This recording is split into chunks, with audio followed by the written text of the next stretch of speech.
Welcome to People to People. I'm your host, Micah Matera. Let's get started.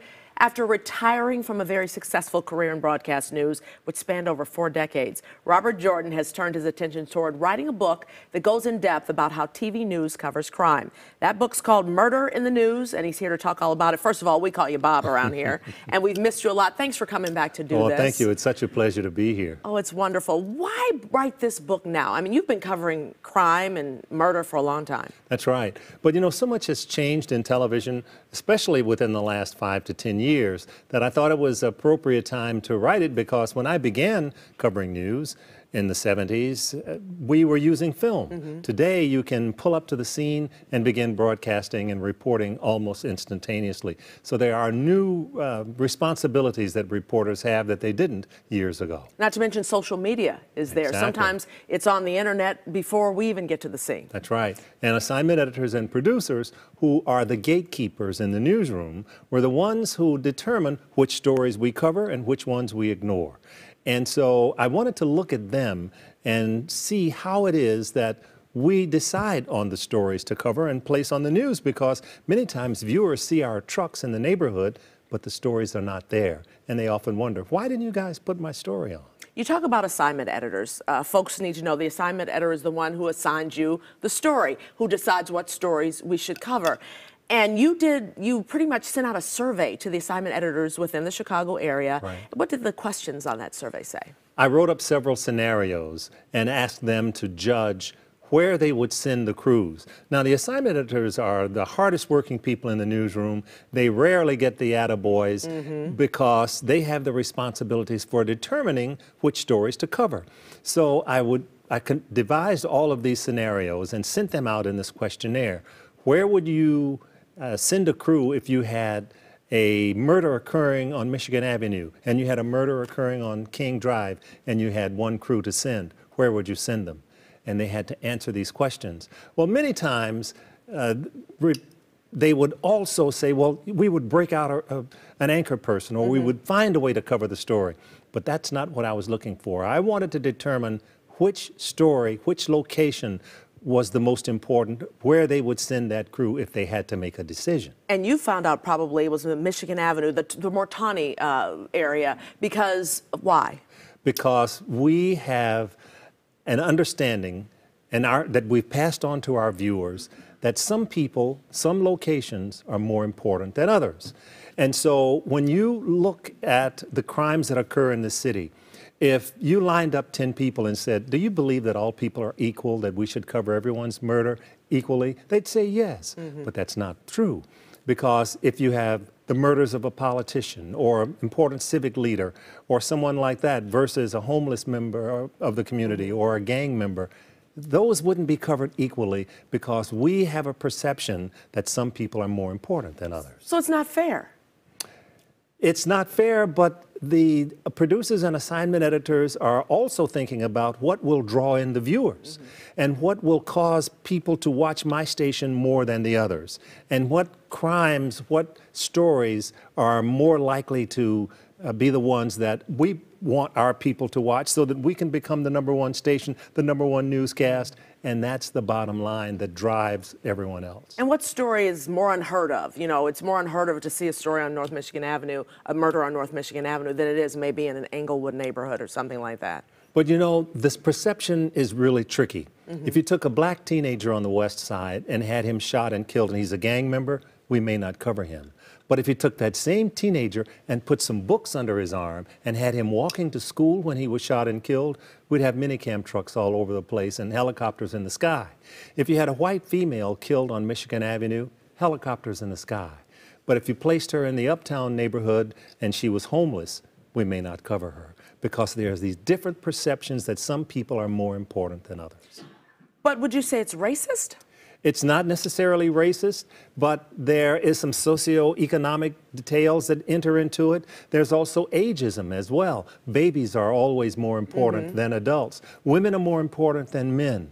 And these are instantaneous decisions that the assignment editors have to make. Where do I send the crew? There's also doability. If you have a crime occurring 45 minutes from Chicago and the news is coming on in 10 minutes, and you have another crime occurring 10 minutes from here, you're probably going to send the crew to the location where you can make sure you get that story on the air. So there are all kinds of elements involved. Something also interesting, if a dog, we talk about women and children, but dogs, animals, if there's a dog on the ice, we send up the helicopter. Absolutely. Because we often hear, why not cover more good stories? Well, these are the human interest stories that appeal to people. And if you went to our website today, which of course we didn't have 10 years ago, they can actually tell you which stories are trending. Is it Skippy the water skiing squirrel, or is it something dealing with the Chicago City Council?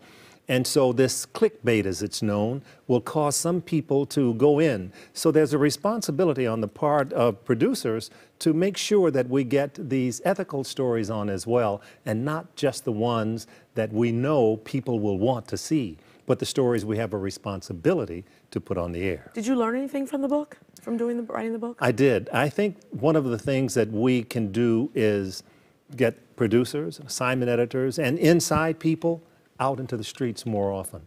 We rarely do that. And we've been saying that for years. We've been saying that for years. But it allows people who haven't seen the conditions in the neighborhoods to be able to go knock on the door, talk to people, see because the pendulum changes from time to time. There was a time when people used to jump up and down in front of cameras to get on. Today they hide from the cameras. So their perceptions about news people also change. And when we're in a climate today where we're being accused of putting on fake news and news not being important and journalists coming under fire, we have to realize that we have a responsibility in our society to support journalists, because they are the ones who are keeping an eye on our government and on our society. And so it's important, because I've never had anyone tell me how to write a story. I'm sure you haven't either. No. But yet people in our audience feel that we are sometimes told how to write and how to report stories, and that's just not the case. Exactly. 40 years in the business, what are some of the stories that really touched at your heartstring, really impacted you? Oh, there's so many. I know. And, you know, it's in the interest of time. Well, you know, Jeffrey Dahmer. I've covered all the big ones. John Wayne Gacy, all the murders cases we all get a chance to cover. But also the human interest stories of the South Side baseball team that makes it all the way to the Little League World Series.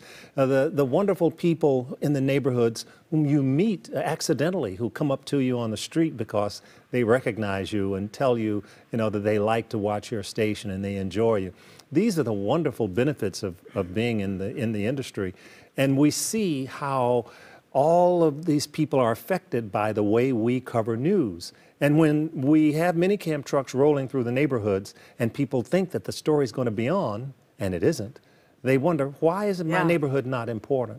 And they just don't understand that there's a priority that we are adhering to in our business that sometimes causes those stories to be ignored. There are a lot of stories that you covered. You mentioned Dahmer, Gacy, that were local but became national. Do you think that happens a lot now, or is it just national from the beginning because it is on social media? Well, social media has a lot to do with what we see, because the news officials will tell you in the newsroom, our website is very important, because you can go in and see what Tom Skilling is forecasting. You can stay up with sports. You can also find out what occurred on earlier shows. And so our society today no longer watches the Channel 9 news at 9. We have 13 hours of news during the day, during which time we can watch shows. And so we're more flexible. And that allows the viewers to watch us on their cell phones, their tablets, and many other ways other than just over the air on broadcast news. I hope they are watching us at 9, though. Listen, you've been out of the business now how long? A little over a year. Do you miss it, especially with the evolution of news and the things that are coming on now? I miss it, and I miss the people. But, I phased out. I was very lucky in the way I was able to do it. And so, I sit at home and, when there's a big story breaking, I want to get in and I want to see it and I want to do it. Because there's an adrenaline rush that takes place. It's in your blood. When you get assigned to a story and you and your camera person are racing off to cover it, you're ready to go. And so, when I see that happening now, I still get that feeling. Yeah, and talk about it. It is in your blood. I mean, Once a news person, always a news Yeah, person, for wouldn't sure. you say? I Wouldn't you think say? so. Well, we definitely miss you and miss you on the weekends as well. Well, That's for thank sure. you. What's next? What's the next book? What's next for you? I can't tell you what the next book is. I haven't decided yet. There are several things I'm looking at. But, you know, playing with the grandkids and That's what you're doing now because yeah. you just had them for a week. That's right. You've got 2 of them now, and we should mention your daughter, Karen Jordan, is on that other network. That's right. As well as your son-in-law is on the other network. That's right, right. So they left the little ones with you. You're right. And we'd sit around the table and we'd call my wife the civilian because she was the only one Right. that wasn't in the business. But Do you still talk over business, though? oh, yeah, we do. We stay up on what's going on all the stations and what's taking place in Chicago. And Do they call you for advice? Sometimes. But I also, they're excellent journalists, so, you know, we discuss it and have different points of view, as all journalists do. And I know you used to be on the street with them sometimes. Is it weird not being on the street and checking up on your daughter every now and then? No, but I find myself switching back and forth to watch both of them, and, you know, and I'll worry them, what time are you on today? Right. You know, and that sort now of you know thing. what your wife Sharon went through all the time, trying to juggle the 3. Thank you, Bob, so much. Oh, it's I great, appreciate Micah. it. Thank you. Love Thank you so seeing much. It's good to see you. Again, the book is called Murder in the News. Get it. And hopefully the journalism students will be getting it as well.